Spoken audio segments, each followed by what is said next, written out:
Coming up next, I'll share the most worthless degrees in America today. And we'll take your calls. We'll jump in the chat room.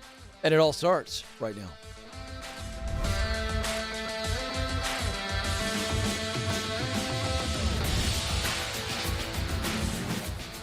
I am coming to you live from Ramsey Solutions Studios in Nashville, and you are joining a conversation about who you are, what you were created to do, where you want to do it, and how to get there.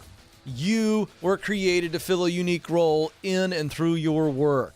That means you are really valuable. You are needed. No matter what anybody has done to you or said to you, what you believe about yourself, you are needed. That means there's a responsibility for you to show up and be the best version of you. Living and working on purpose, which is what we talk about here on the Ken Coleman Show, it's not an option because somebody out there needs you. And so, depending on where you are in this journey, Ken, I have no idea what this work is that I'm created to do, or I know what it is, but I'm just financially not in a place where I think I could pursue it. Or you know what it is, but you don't know how to get there. Or you know what it is, you know how to get there, but maybe fear and doubt are holding you back. Maybe some family members, people in your life holding you back. We're all here. Well, I'm here for all of you. And so jumping in here on the chat room, I'm in here watching it right now. So if you're watching right now, give us a thumbs up. If you haven't subscribed, subscribe as well. And then we'll interact a little bit. If you got a question, you can fire away, and we'll see if I have enough attention to be able to focus in on that maybe a little bit later in the program. 844-747-2577 is the phone number to jump in. It is a free call, 844-747-2577. Now, let's address something that I talk about almost on a daily basis. If college or higher education is not the best way to get where you want to go, or the only way, then I say don't do it. That means there are other options that are obviously more affordable with time and money. Your two greatest resources, time and money. So that's always the context for me on whether you should pursue higher education. So we saw this article. I thought, boy, we got to share this. Joe, do we have a drum roll? Because I feel like I need a David Letterman type drum roll. Here we go. The 10 most worthless college majors that you can choose. We need a symbol on the end of that, by the way. Number 10, we're going to count it down to number 1. Number 10 is library science. Average income, $48,000. Unemployment rate, 3.3%. So let me give you, I got into this so excited. I love a good list. I love a top 10, Joe. I grew up a fan of the Letterman Show. And so I love a top 10 list. This is coming from a recent survey. The U.S. Census Bureau surveyed and ranked 162 college majors. And the two factors they're looking at on how they define career success is average salary and unemployment rate. So there you go. I'm not picking on these folks or these majors. I'm just telling you these are the facts, okay? So library science, number 10. Number 9, interdisciplinary studies. Average income, $48,000. Unemployment rate, 5.4%. And interdisciplinary studies, by the way, are mostly your smaller specialty majors, okay? And so, therefore, there's not a huge job market. Number 8, drama and the theater arts. Average income, $48,000. Unemployment rate, 5.2%. Some of your parents out there some of you are going, hey, I want to go into acting. This is the kind of stuff where they go, oh, that's not a good direction to go, young man. Well, they're kind of right. It's tough, but if you stick it out, you can get there. Number 7, educational psychology. This is actually the study of different ways people learn. Average income, $54,000. Unemployment rate, 6.3%. Human services and community organization. Average income, $45,000. Unemployment rate, 3.9%. Visual arts, $43,000 average income. Unemployment rate of 4%. These are broad artistic skills. Drawing, painting, sculpture. I mean, again, can you be successful in these fields? Absolutely. Is it difficult? Yes, because there's just not a lot of people hiring those positions. These are largely side hustles that become all-in ventures. Number 4, cosmetology services and culinary arts. Average income, $42,000. Unemployment rate, 4.7%. Now, again, you start talking about cosmetology and culinary arts right now, coming out of a pandemic, whoa, they got hit really hard. Number 3, psychology. Average income, $51,000. Unemployment rate, 4.8%. The two main areas of psychology, counseling and clinical psychology. So, again, not a lot of positions opening up all the time here. Composition and speech, $44,000. Average income, unemployment rate, 4.9%. This is a general degree, so people don't really come out of this thing with, okay, well, what's my specific thing? If you want to be a public speaker, you don't even need a communication degree. You need a message. You need a platform. And finally, fine arts. Average income, $40,000. And unemployment rate of 9.1%. Again, these are your artistic type ventures. Now, why do I share that? I don't share that to discourage anybody from going into that. The reality is, though, this is what the data says. So these are lower salaries and higher unemployment rates. So that means, it doesn't mean that you shouldn't do it, because I'm going to tell you something on all 10 of those. If that's your major, it's your major. Big deal. The work itself is what matters. So if you've got a major, you're in one of those majors, I don't want you hearing, I'm wasting my time and money. No. It's just good information, and understand that it's this accentuates my point that the degree itself isn't the destination, because these degrees, these are the 10 worst degrees, and degrees themselves are just degrees. So don't get discouraged, get determined. That's the point. 844-747-2577, 844-747-2577. Let's go to Jack in Rome, Georgia. Jack, you're on the Ken Coleman Show. Hey, Ken, I'm excited to be talking to you. Well, I'm excited to talk to you, sir. I know Rome, Georgia well. Joe and I have traveled through Rome many a time, traversing between the Atlanta area and Nashville. So Rome, Georgia, is a good place. How are you, sir? It is.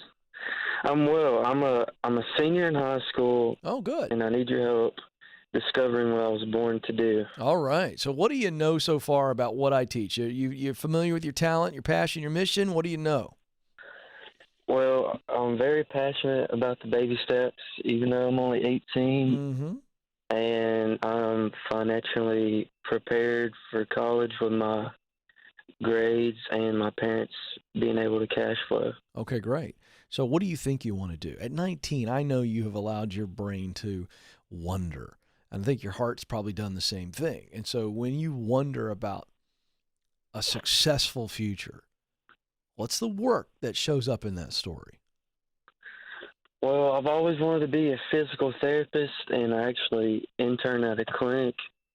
Why have you always wanted to be a physical therapist? I love helping people, and the physical therapists I know are just great people, but 7 years of college, it just seems overwhelming, especially for the potential income at the end. Okay. And it's 7 years, huh, to be a physical therapist? Yes, sir. Everywhere or in the state of Georgia? Everywhere. It's 4 years of undergrad and 3 years of PT school. I got you. Okay.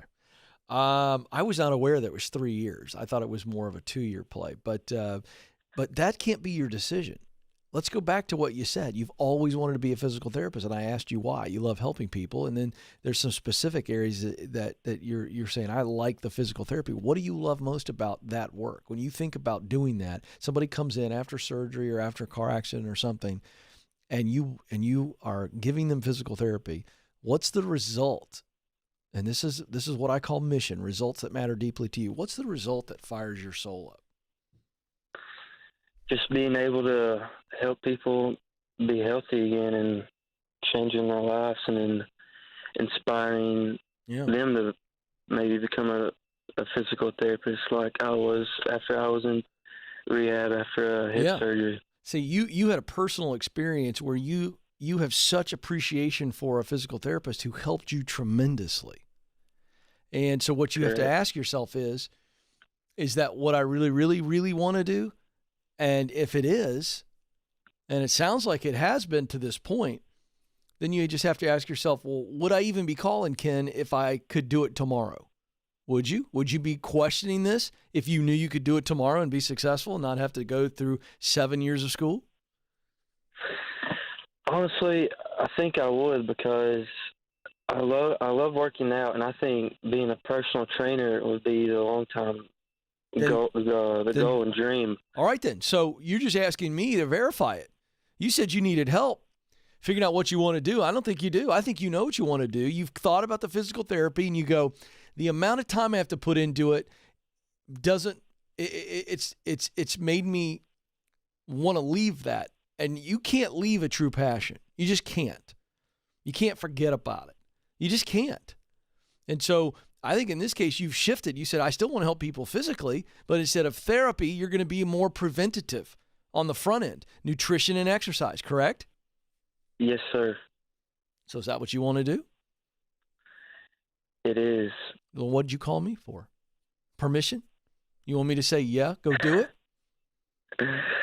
Maybe it's out of high school. I know it's not easy, because it takes time, I'm sure, to but listen, build up a clientele, your own gym. But guess what? You've got good financial principles. I think your mom and dad know you're a serious young man. I think they'd be fine with you living with them for a while until you got on your feet, wouldn't they?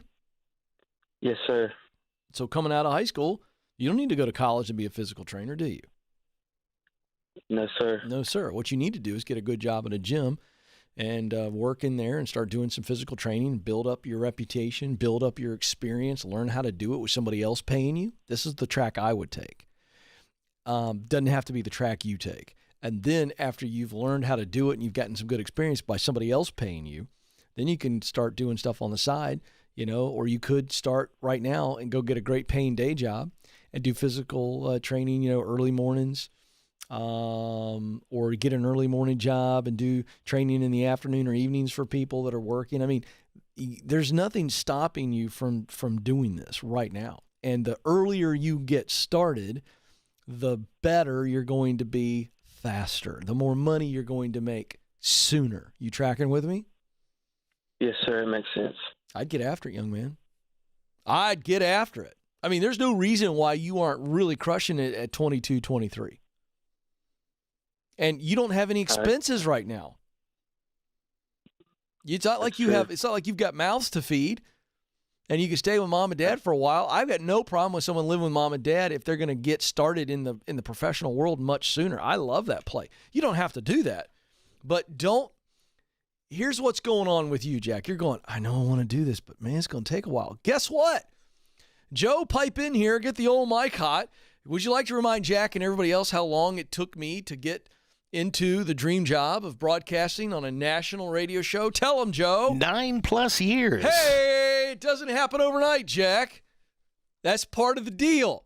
But the good news is you can get there much faster than 9 years. You have less hurdles. Get going now. 844-747-2577. Clayton, North Carolina is where we go next. Susan joins us there. Susan, you're on the Ken Coleman Show. Hey, Ken, how are you doing? I am living the dream. Susan, how can I help? Well, thanks for taking my call. You bet.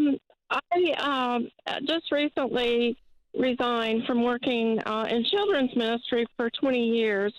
I'm looking into the possibility of how to go about starting a early education or preschool in a low-income area, and wondered about grants or how I might go about pursuing that. Yeah, well, there's two ways to fund a nonprofit, and I'm going to be very general here. Certainly the grants and the way you're going about that, doing your homework on that, grants can really help you get started, certainly in those early days. And then the other way is individual donations. So whether you're going to, get people to write checks or do fundraisers every year, the bottom line is that donations plus grants, that's how you get up and running, Now, there are nonprofits that you can create a product or a service if it makes sense, and you sell that, and you're still a nonprofit, but you're able to fund that way as well. There are some restrictions there, and you would do well to talk with an expert, a lawyer, and a nonprofit expertise, just to make sure that you understand everything that's involved. That's the answer. That's how you do it. But my question is, are you going to try to get this thing up and running pretty soon, and your goal is to pay yourself out of that as well?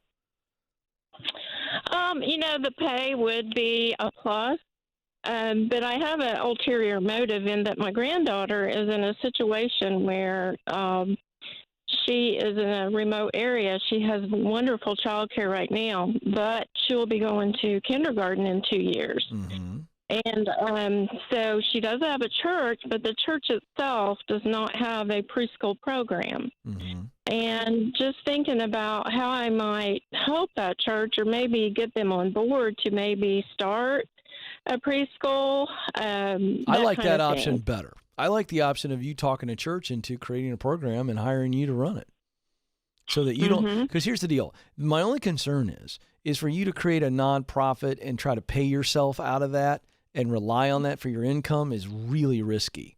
This is not an easy venture. And then the other thing I have, and I'm not trying to talk you out of this, I just think there's a better way maybe to consider. Why start a nonprofit? Why can't it just be for profit? The nonprofit creates all kinds of extra work and hoops, given the nature of the tax exempt status. That's essentially what this boils down to. Why a nonprofit versus, hey, my granddaughter has made me aware of a need. I've got an entrepreneurial spirit about this, and I'm going to try to solve it. Why nonprofit versus go to a church and go, hey, would you be willing to start a daycare system? A daycare program, if I help you launch it and run it. That's one way of going about it. They're already a nonprofit, but that's a lot of liability, and a church may go, I don't want to take that headache on. They may go, woohoo, let's do it. I certainly think it's a viable option. But you starting it as a nonprofit, why that versus you just starting daycare for your granddaughter and a few other people and see if you can make some money at it? Well, yes, and I love that idea because I'm all about the ministry part and the teaching part, but the business part, I'm not so much.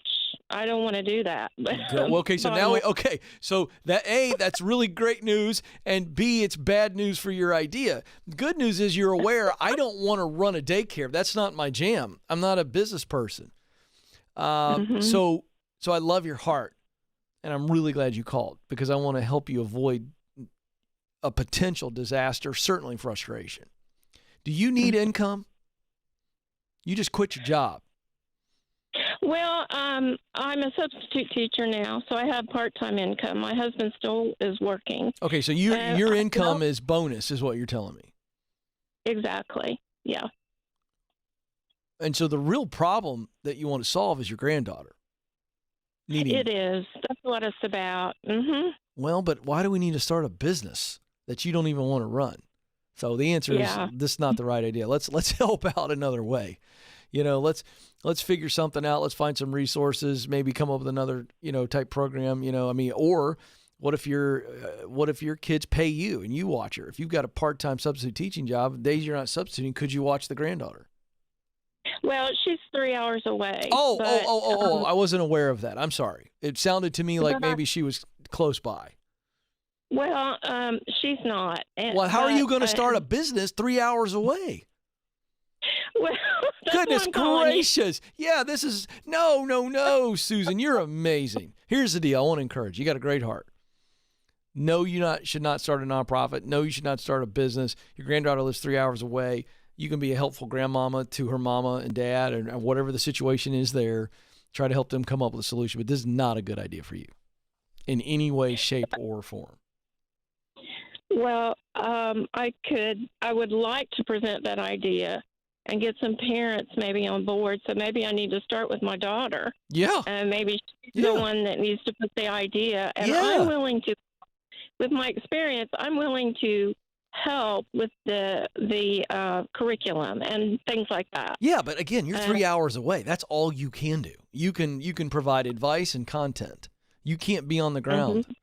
So throw the idea out there and, see what happens. And then if you're passionate about it as you're helping your granddaughter's situation, you might find, hey, I kind of want to do this in my area. So it might lead to something else. But you starting something in this place 3 hours away, no. All right, quick break. When we come back, more of your calls. Maybe we'll jump in the chat room. And if you got a question, fire away. I'll see what we can find here during the break. But don't move. More Ken Coleman Show coming up.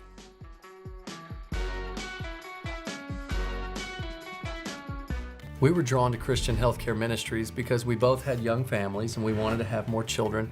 And we had also just started a real estate company and needed to find healthcare coverage that would meet our needs.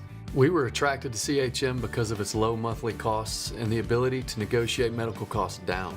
Established in 1981 and accredited by the Better Business Bureau, CHM is here to meet the needs of your growing family or small business. Check us out at chministries.org. We absolutely believe in it.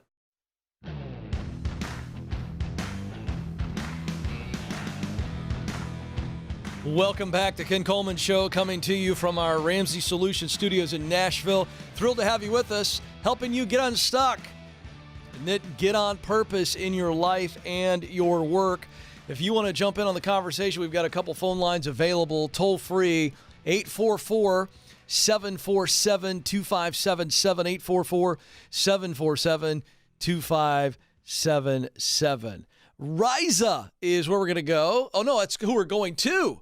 Oh, my eyes, Madison. They just did one of these numbers. We're going to go to Riza, who is in Boston, Massachusetts. Riza, you're on the Ken Coleman Show. Hi, Ken. Thanks for taking my call. You bet. How can I help? I'm a little bit nervous, so bear with me. Don't be nervous. It's just me. I'm going to help you out. I'm going to ask all the questions. You just tell me how I can help. Okay, thank you. So my issue and my question is that I need your advice on how to deal with basically slackers at work. Uh-oh. If you need like a little background, I work with a team and I'm one of the team leaders, but there's two of us. And I know that if it's like not affecting you at all, like mind your own business. But this one, because of this other like coworkers' bad work ethics, it's affecting not just me, but also my team members because they're also like being observant. And obviously like they tell me that, hey, why is this going on? And, how are we able to resolve this? So I took it up to my boss and it's been going on for a month and I'm not sure why, but this team member is still like acting the way she has been. And so now it's making me feel so unmotivated to work. And I had one of my staff also saying, feeling the same thing. Why? Hold on a second. I want to get to the core of this. This is important. Before I give you some advice, I want to understand why this woman on your team, her underwhelming or just lack of performance is demotivating you, which is to say you have no motive, no reason to come in and work all because of her. I just want to understand that. I'm not belittling that. I'm trying to understand why you would say that. Yeah, of course. So because I feel like it's basically unfair and I see it as injustice because we are like, I'm picking up the slack and this person who's like being paid probably more than I get is basically getting away with it. So I feel like. Okay. You broke up. I'm sorry. You broke up. You said they're getting paid more than you as well? No, I don't know about that, but I feel like, I'm working so hard. I'm picking up the slack and this other person probably, I don't know, probably is getting paid more than I do. I'm not sure. Hold on a second. If you're not sure, you can't allow that thought to entertain. You cannot entertain that thought.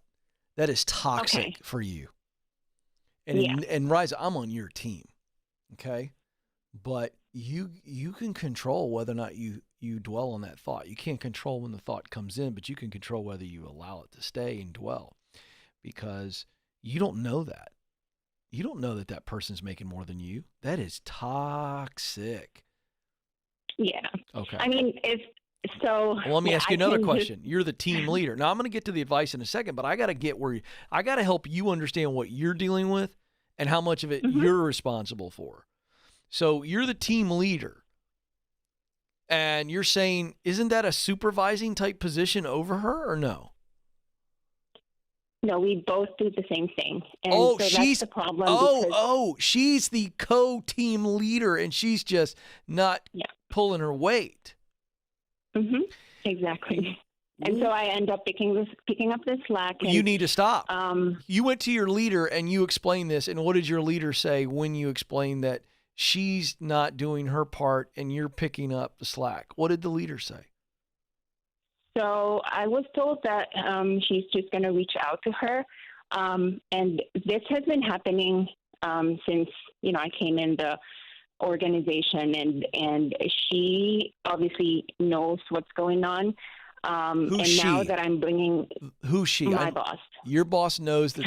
My boss. Okay. Yeah, because she's been doing this since I came in, and so my boss obviously knows what her attitude is towards work, and so she still got promoted anyways.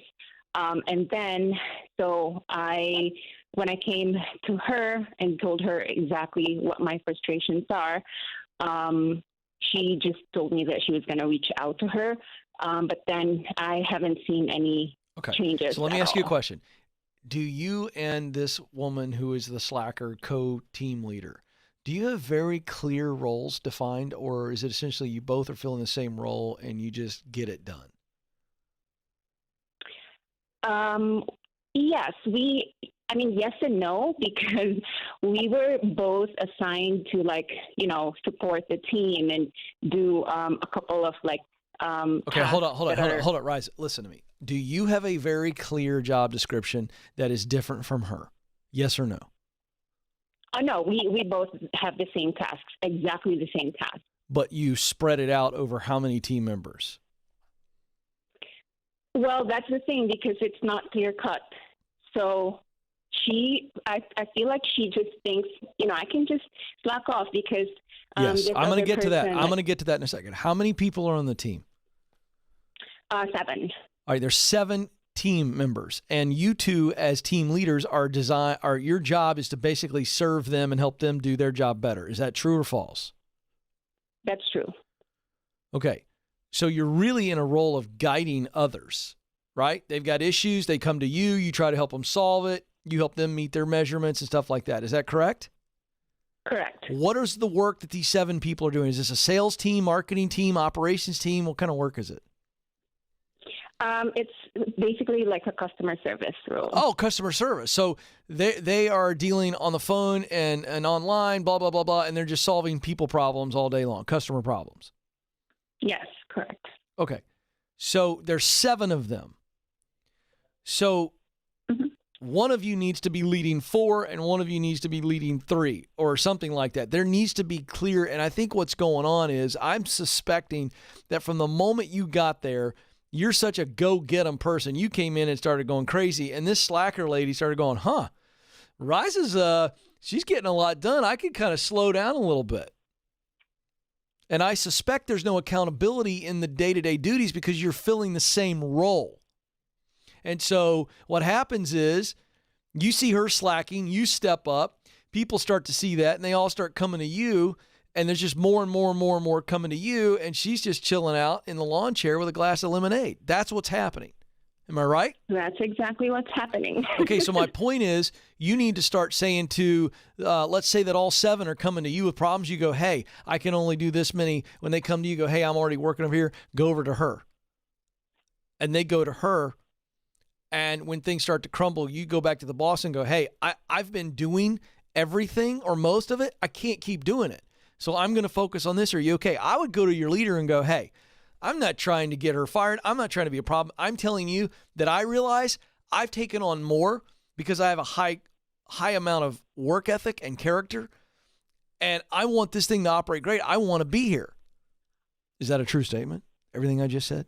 acting as you? Yeah, very Okay, then. true. But So here's the deal. Exactly what I get it. That's exactly what I already told my I get boss. it, but your leader didn't do anything about it because you know why? You're keeping the plates from breaking. Am I right, Riza? What does that exactly mean? Okay, sorry. My analogy means if you and your co-leader are spinning plates and you go to your leader and go, I'm spinning more plates than she is, this is a problem, and your leader's not addressed it and made a change, you know what you've been doing? You keep spinning the plates, and when she starts to drop one, you go, hold on, I'll get it. And you are keeping everything running smoothly and not allowing things to actually fall and break so that she gets exposed. Am I making sense?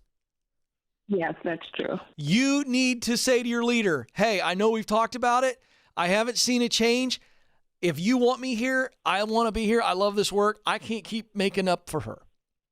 So as of today, I'm going to super serve the team to my max.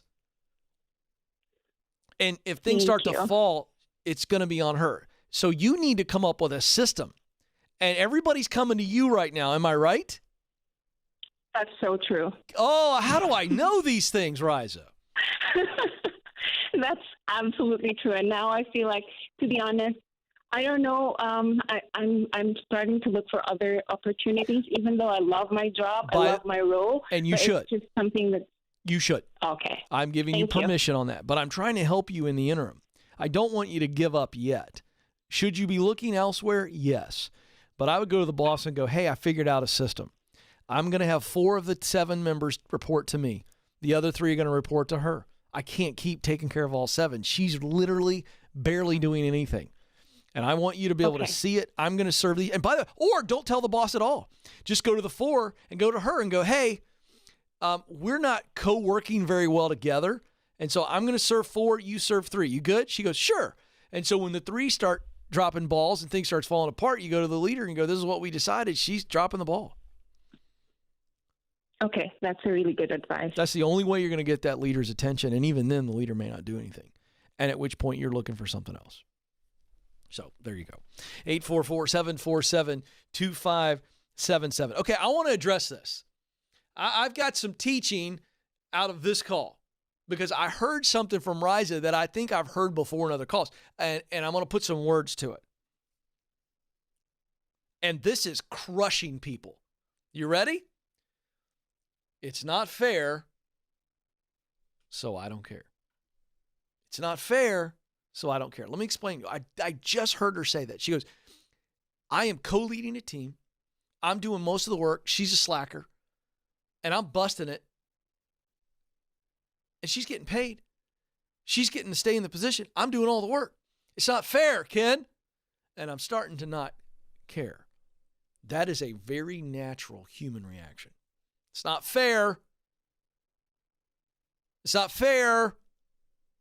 It's not fair. It's not fair. I don't care. That's the progression. And here's the reality. When that happens, if you're not careful, you will lose all of the juice for the work you do. And so at some point, you've got to say, it's not fair. But does that affect me and my ability to do my work? If the answer is yes, then we have to address it like we did with Riza. And you've got to make some changes. Sometimes you can be the change when leaders won't make the change. That's the point I'm trying to make. But what happens is the natural human reaction after thinking and feeling it's not fair over and over, day in and day out, you start to go, I don't care. And that's not good because that's your reaction.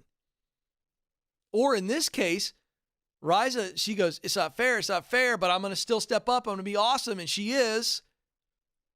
But then she goes, wait a second, it's not fair.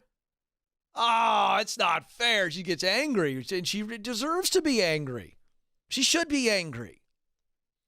But the reality is she does care. One of the things I learned with teenagers, parenting teenagers, is they'll say things like, I don't care. And I go, wow, really? And then I had somebody with some real wisdom go, when they say they don't care, trust me, they care. So, Nathan, I'm giving you that ahead of time. Your little kiddos eventually going to, I don't care. And you go, what have I done? I've got this apathetic human being I've raised. Then you realize, oh, they care. They're just trying to detach themselves from it.